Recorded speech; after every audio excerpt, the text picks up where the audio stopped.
every time na may pusa nga dito sa likod ng bahay ay lagi silang nagkakagulo. Kailangan nga silang bantayan lagi dahil itong sa Axelphone, ganyan lang yan kaliit pero kayang talunin niya yung cage na yan. Nung isang beses nga na nasa taas ako at hindi ko yan naitali or na-cage sa Axelphone, aba, tumalon diretso dun papunta sa kusina.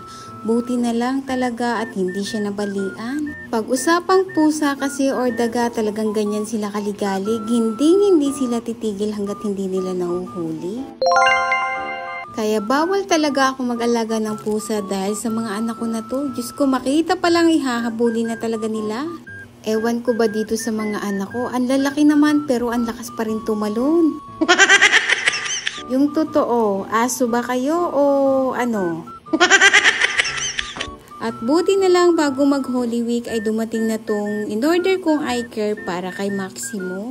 At grabe nga kakulit tong si Aquarius. Diyos ko, tingnan nyo naman yung laki niya. Halos sumasayad na at lumalagpas na talaga dun sa higaan.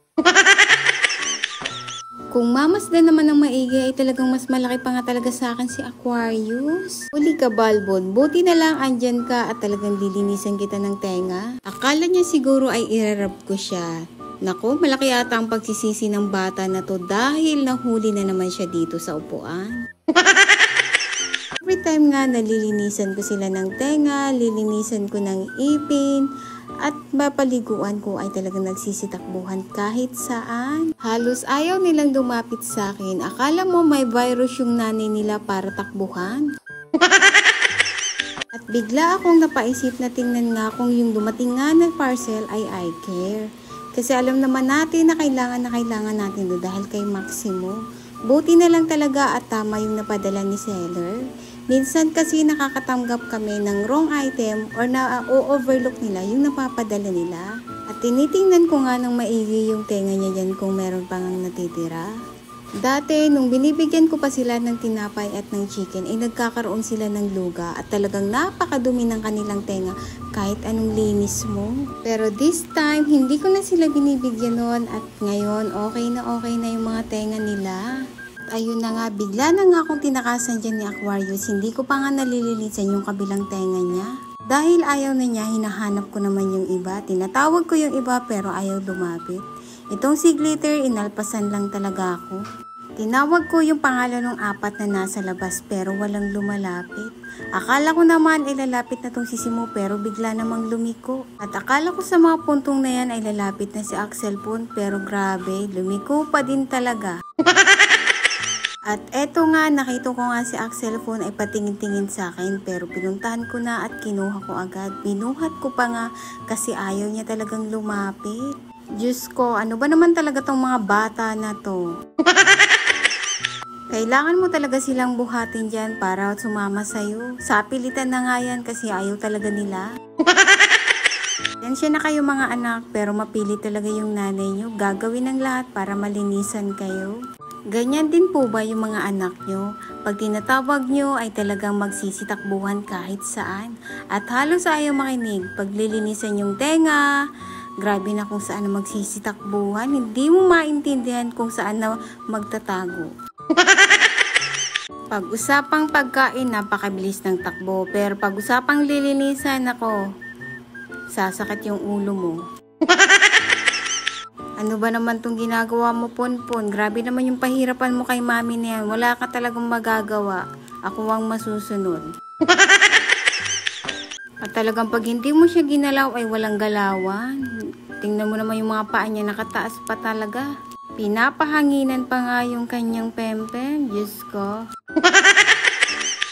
At etong isa, pasimpleng dadaan. Tingnan mo naman. Grabe yung takbo. Kala mo mawawala ng puwet. Bago matapos yung dalawang maitim, sinunod ko yung pinakamaitim na pinanggalingan nila. Walang iba kundi si Mami Glitter na kung mahiga ay parang crocodile.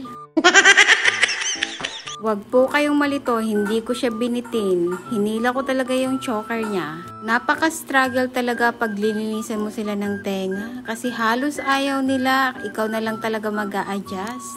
Pero kung pagkain yan, panigurado, kahit sarap ng tulog niyan, marinig lang yung plastic, agad yan babangon at tatakbo. Matatalino talaga tong mga anak ko. Lagi akong pinagkakaisahan. At dahil pahirapan na linisan yung mata ni Simo, ay dyan ko na siya nililisan habang nasa ilalim siya ng upuan. Hindi ko nga mabalikwas tong upuan dahil hawak-hawak ni Glitter. Kaya pala mabigat dahil yung paa niya iandon. Hindi ko man lang napansin. Kaya eto, ako na naman ang nag-adjust para punasan ng warm water yung mata ni Simo bago natin siya lagyan ng eye care or eye drop. Fast forward, ilang minuto na ngayon nakakalipas dyan ay pinalamig ko muna yung eye care niya bago ko ito bigay sa kanya. Pero eto na nga at ibibigay na natin pero pahirapan maglagay. Grabe talaga yung likot niya at talagang ayaw na ayaw niyang magpalagay. At dahil pahirapan nga nalagyan yung mata ni Maximo ng eye drop, ay naglagay na lang ako sa cotton at yun ang pinunas-punas ko sa kanyang mata. Pero kahit anong lambing ko talaga dyan ay ayaw niya talagang magpalagay. Pahirapan talaga kaya papano na lang to? Papano gagaling yung mata mo neto Simo kung ganyan kakaligalig? Tinatry ko nga siyang i-rub dyan baka sakali ay pagbigyan ako. Pero grabe, nakatutok pa rin talaga siya dun sa eye care. Halos talagang ayaw niya. At hindi na nga maipinta yung itsura natin dyan. Hindi ko na alam kung anong gagawin ko. Pero buti na lang ay kahit papano ay nakakalma na natin si Simo.